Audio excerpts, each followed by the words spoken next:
يوم يوتانان محمد أونتي غيسا هنبتو أكفدي أرى وصو جتشولا هنجسا نمفتشيسو متي وصو خي نوراني واني نقولت نتي نقامت قرو واني ناف قول يوم يوتانان ندران بد. السلام عليكم ورحمة الله وبركاته. جرى جرتو خبجمتو تهور تسداو تتخيا أي بكم جرتنا السلام تانتي يلقيني في قارن قطام تيسنا تكبر سنجتا ديفا مغا جدوران وان براتي خنيتي سنراتوري وانتو تكتكا وان سريسونو تكتكا لفما سريسنين خلتي فودات نياتين سنراتي كشوتو تورجرا سني فوسمان ديفا مسنين جتا ايغا دينيا خنا جچودا تكشو كوم سيمبيتانغا اروزا تجرا اروزا كوباو جرا اسمغا جدوران اروزا كوباو جروتيتي جدتي تكشو انا مدتني اي وني نمدتني اسماعيل جتني اكم بكمغا اي انت كشو انا في محمديس ولتي مفنه انا في محمدي تولي مفتيچون وما تكايتودا متي مالي فيته يو فكنياف محمد خني هيمبلسني وانكم بديتي يامتي خنجو تاتي دوغادا اسين سن كبديت لي لالوان ليني سايبا تنامتي تناوليتو نما ولي في الرخص تندو تكوجودا سنرا دابدي ان لينجي جودا دلس اللي تناره بقى يرو داف نجرامره يرو ما فين تكشو جودا ساكمت كسنا غورنيون كنا خنج جودا خنين دباتين جودا اي مالي بنديسني بكما ما ولالتي اني محمد وجيني ولالو دوغادا يرو دافن اللي انا مفدو مالي اما في كل دا وانتك اريتين كابو والله لازم اريتين كابون مالف هدون جالا دمامت هدو تكان كبجا بوابي هدو واحد ولين دبرسينا في محمد تنامتي تتناوليتو ورا ولف الرخوت دندو تكويچودا مالف جنانغا اني ساكنا متكوتي مالفين غرتمتي امام برا مالفين دچاس ونخون يكسي مالفين سبرا ديفا موان جامسن دبيفين غرتمي تكشونس تكشف دوبا ديبي مالي وان براتي متي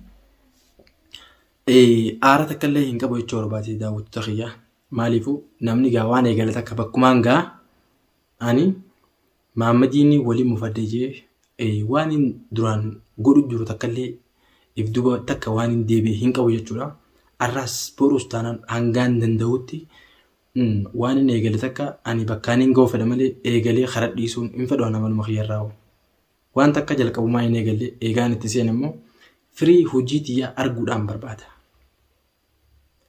وان تك يو اتي غوتي وني اتي غوتي سو يو انغاري دليدي wanni angas cala nama gammachiisan jiru nama tokkoof yoo tola oolte sababa ati nama saniif tola ooltetti namni sun yeroo rakkoo hisaabee namni sun gammade wanni sanirra nama gammachiisaa ni jirti jeeyaatu saniif gaa anis obboleessa kiyya Muhammad kana wajji wal qabsisee nutiin kun obboleeyya rabbiiti biyya nama keessa wal barree kanaaf gaa eega obboleeyyan jennee wal qabanne دينا جنيا ولتاس غرغلون حدو تكلمت الفاتا نمر اللي هم بريد جوجودا مالف سببا نمني تكو وانتو تكنا كنا غزياركي نمني زبنا خيرين ابو نمني زبنا غودني فيس غودنيس توكما سنيفو نما زبناتي وا غودون تك فايدان قبدو نمني زبنا غلطن قبو وانجا متكا تدغامتي اسمرتي داوتو تخيك قاده في غاري كولا لخياتي وانت كان سينما يرو مخمي يوتانان ساخمي توتانان نما خمي فوتانان يرو وانت كغوتاني يو خاو نما سنرا غلطا بربادني وانسن هنغوريناف يو خاو نمنخوني ها غويا خي خنا نابدي بسجتني وانت كله هنغوريناف مالف يرو مو غوتان سني akkana ma tokkotti iftaat mo goda waan gootan takka rabbumaaf jecha goda male nama kanarraa hin galata harkadda nama kanaatutu boru harka kiyya naa deebisa jettanii tikkishuma takka sammuu ta'e keessatti hin yaadinan abbaan fedhee utaanaan namni tokko akkaanan beekutti ati maaliif hin beekne yoo jenne dogoggora. Jireenya lafaa kana keessatti namni hundinuu akka ati beektutti hin beeku. Nama kana hundaa'u ati yoo rabbiin si laaffise akka namni sun beekutti wajjin deemuu qabda. Xiqqaa yoo ta'e akka xiqqaatti, guddaa yoo ta'es akka guddaatti. Guddina jechuun qaama qofaan miti. Namni umriin isaa xiqqaa kan sammuun isaa guddaa jira. Wallaalaa akka wallaalaatti wajjin deemuu danda'uu qabdaati. Maaliif namni hundinuu akkaanan beekutti hin beekne yoo jettee ati karaarra hin jirreen siin jaha. Saniif obboleeyyan kee qaaliif gaggaarii yeroo wanta kana namaa gootan hiriyaa keessaniifis haa ta'u nama beektaniifis kan beekneefis haa ta'u gizee gootan jazaa keessan inshaallah rabbi khaaliqarraa eeggattan malee namni kun galata kiyyan beeku galata namaan beeku jettanii wanta kallee akka gootan hin fedhu. Saniif gaa jazaan keessan rabbi bira haa ta'u isin jecha takkaffaaratti jechuudha nuti gizee wajjin jiraannu naaf Maammadii rakkoos ta'e bal'oos ta'e wantoota hedduu nama wajjin dabarsa keessaa yoomiyyuu taanaan Maammad onneetii keessaa hin badu. Akka fedhe har'a osoo jechuudha hanga san na mufachiisuu miti osoo kee na waraanee wanni na godhetu natti hin dhagahamtu garuu wanni naaf godhe yoomiyyuu taanaan na duraan baddu. Ani kaayyuun tiyya akkam godheetiin Maamma kana gammachiisee waan inni gartee miti jireenya isaa kana guutuu itti gammadu takka akkamittiin isa kanaaf godha inshaallah akkamittiin isa kana cinaa dhaabbadhee isa kana gargaaree waan inni fedhu takka wajjin dalaga jee nama halkanii guyyaa jechuudha tiyya dhiisee itti yaadu jiru jechuudha. Maaliif if qabaan rabbi qaba waan jaan inni leengaa akkuma yeroo dabaree sanitti hedduu takka nameef naa qabee na wajjin hedduu rakkachaa turu keessaa inni nama tokko jechuudha. Namaan hin daganne keessaa nama gaafa miilli na cabe gaafa Abdallaan dhihee miila na cabse fuudhee jechuudha mana fincaanii na geessaa ture inni jechuudha. Waa'ee isaa gizee yaadadhu waan inni naa godhe gizee yaadadhu dhugaa dubbachuudhaaf imimmaantu ija namara. Maaliif jennaan gaa nama akkasitti jechuudha akka haadhaatti jechuudha mana qulqullinaa geessee qaama narraa dhiqee uffata achi narraa jijjiiree waan hunda naaf godhaa ture gaafa miilli na cabe kaniin ifitiyyaa folkee jecha dhaquu hin dandeenye kaniin ifitiyyaa dhiqachuu hin dandeenye jechuudha.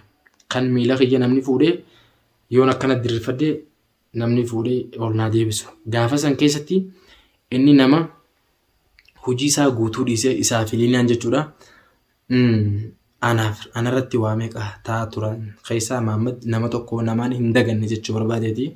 Saniif ani galata Maammad yoomiyyuu taanaan hin irraanfadhu. Ani waan Maammad naa godhe san yeroo laalu hanga libsuu ijaa takka nama Maammad waa godhe fittiin fakkaadhu. Yoon tees yoon godheefis Maammadiif ganaadha jeetii yaada. Gana waa hedduu godhaaf jeetii yaada. Ganaa yoo rabbiin jee inshaallah hangaan danda'utti isa cinaa dhaabbadha jeetii yaada. Saniif jennaan anaaf inni an arras taanaan boruus taanaan Maammad asumaan viidiyoo silaa'u akka agartuu abdiin qaba. Dhiifama ajaa'ibatti dhiifama si godheetiin jira. Waan biraatii miti jechuudha. Si bira dhufee si wajjin kofalee taphachuuf hedduu takkaan jechuudha. Hawwuuf jira. Maaliif takka eegaa walitti dhufnee addaan fagaannee hin beeknu. Amma immoo xiqqishoo guyyaa 3-4 akkana xiqqishoo addaan bubbulleeti jirra. Ati Maammad saahiba kiyya hedduu takkaan si gaaladha. Nama galata guddaa illee na biraa qabu. Saniif dachaas natti aaree jiraa jettee yookaan dachaasitti manguddoo ergaa nama walitti waan waraarsanii jettee kan sammuu ta'e keessa yaaddu yoo jiraatte anaaf si gidduutti manguddoon hin barbaachistu. Anaaf si gidduutti lolli hin barbaachisu. Anaaf ati yoomiyyuu taanaan yoon balleessites na gorfatta. Kobbolee isaatti naan lolte. Yoo waan gaarii dalageesse irra na jajjabeessita jeetii yaada. Saniifuu tanaa jettee xiqqishoo takkallee akka qalbii cabsitu hin fedhu. Maaliif anaaf jechuudha nama daraartuu fa'aa dura fagoo wal baree isaan dura jiraachaa jirras. Isaan dura wajjin jiraachaa turres. Isaan jechuun nama dhiyeenya nu dhufee haa ta'u immoo akkuma dhiyeenya kana nu dhufan kanatti gahee guddaa taphatanii jiranii akkasumatti daraartuulleen galata guddaa nu biraa qabdi jechuudha. Galata guddaa nu biraa qabdi. Saniif ani xiqqishoo waa'ee kiyyaa osoo hin ta'in wanni xiqqishoo gartee miti naaf hin ta'in sanus muufachuu osoo hin ta'in wanni naaf hin ta'in osoo jecha san daraartuudhaan jechuu baattee hedduu takka dasna jaa silaan yeroo ati daraartuudhaan jecha san jettu si bira jiraadhee harkaan sirraan deebi'u maaliif yoo ta'e jecha san isiidhaan akka jettu hin feene jechummaan akkasiitu afaan keetii akka bahu anaatu hin fedhani jechuudha. Maaliif ati jechuun anaa bakka guddatti hin seega. Ati nama gaariidha nama wanni akkanaa irraa maluu miti jecha akkanaa sirraan eegu saniif bakka sanitti dogoggora guddaa dogoggortee jirta. Wantoota akkanaa kana lammada akka itti deebitu hin fedhu. Na bira dhufuu baattus wantoota akka dheengadda daraartuudhaan jettee sanii akka lammaffaa irra deebitee jecha akkasii jecha san fakkaatus ta'e hasan irra badaatis ta'e hasan hin geenyes ta'e akka jecha jettu hin fedhu. Isii qofaan osoo hin ta'in abbaa kamiinuu akka jechi jettu hin fedhu. Maaliif namni jechuudha saahiba badajaa Muhammad. Saahiba badajaanii gaalli bakka olee fakkaata akkuma jaansanii guyyaa hanga naan adda baate kanatti jechoota akkasii babbadaa fayyadamuun kee natti hin tolu. Maaliif gizeen akkana jiru ani nama gaariidha jechuu guyyaa miti. Haa ta'u immoo hanga wajjin jiru keessatti rakkoos ta'e balloos ta'e wajjin jiraachaa turre nama waan hamtuurraa illee numaa wal gorsa malee kabiraa kadhufee nu gorsu hin jiru. Saniif wantoonni akkasii sun waan sirraa eegamaati miti Muhammad. Sirraan jaaladhu waan akkasii hin feene sirraa. Waa'ee siifi daraartuu gidduutti waan sababaa kiyyarratti waliin mufattaniis gartee akkuma daraartuun akka jettee ani tanaa jecha Muhammad irraa hin muradhu. Garuu Muhammad irraatii keessa na salphise waan jaamu takka kaaste viidiyoo isii yeroo laalu hedduu takka haalaan na gaddisiiste. Hedduu si jaalatti akka si jaalattu immoo ol baateeti himachuu jirti. Dirree baatee himachuu jirti. Walaakin ammoo wanta kaan firraa sodaadhe jetti Muhammad. Wanni isiin firraa sodaatte jechoota akkasiisa yoomna deebi'a. Dhugaa dhagaa fakkeenyaaf isiin tun intala dhalaatti ni qaanfatti.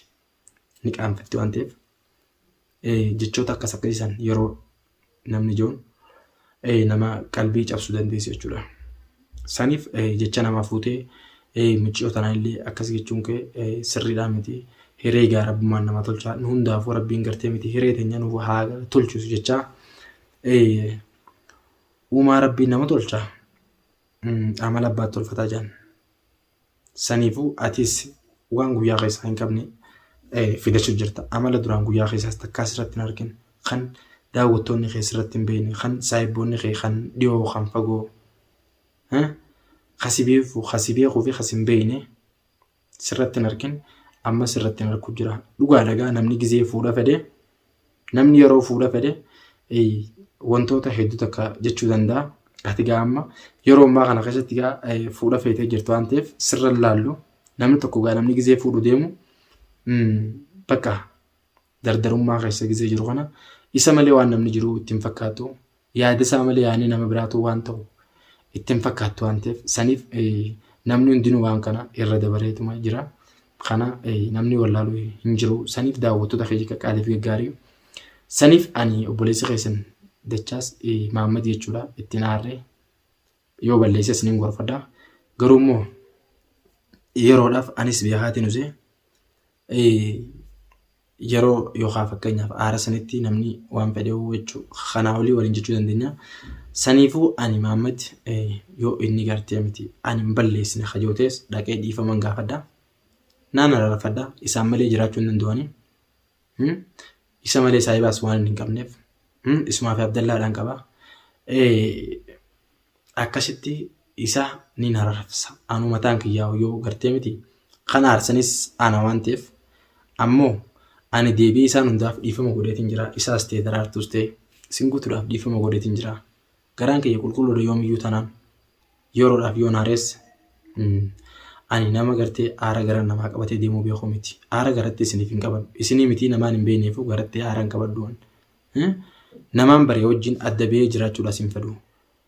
Maaliif kanuma isinumaan hin baree kanaa turre na hoyyaa kan nama lafa keessan beeku kan wajjin nyaanne kan wajjin dhugne. Saniifuu gaa hedduu takkaan isin jaaladha. Maammadis ta'ee daraartus ta'ee isin obboleeyyan kiyya qaqqaaliidha. Arrallee barullee ana biraa boota guddoo qabda jeeti yaada Maammad. Saniif inshaallah viidiyoo tiitan agarte jeeti yaada. Akkasi daawwattoota kiyya qaqqaaliif gaggaarii kunoo ani asumaan fuula keessan duratti illee Maammadiif dhiifama godheetin jira. Dhaqeellee bira dhaqeellee dhiifama gootee fi mongoonee fi viidiyoo illee isa bira dhaqee waraabee isinitti agarsiisa. Inshaallah hangaan viidiyoo biraa qabadhee isin dhufutti assalamu alaikum warahmatullahi wabarakatuh. Nagaan naa turaa isinin jaaladhaan isinin jaalladha.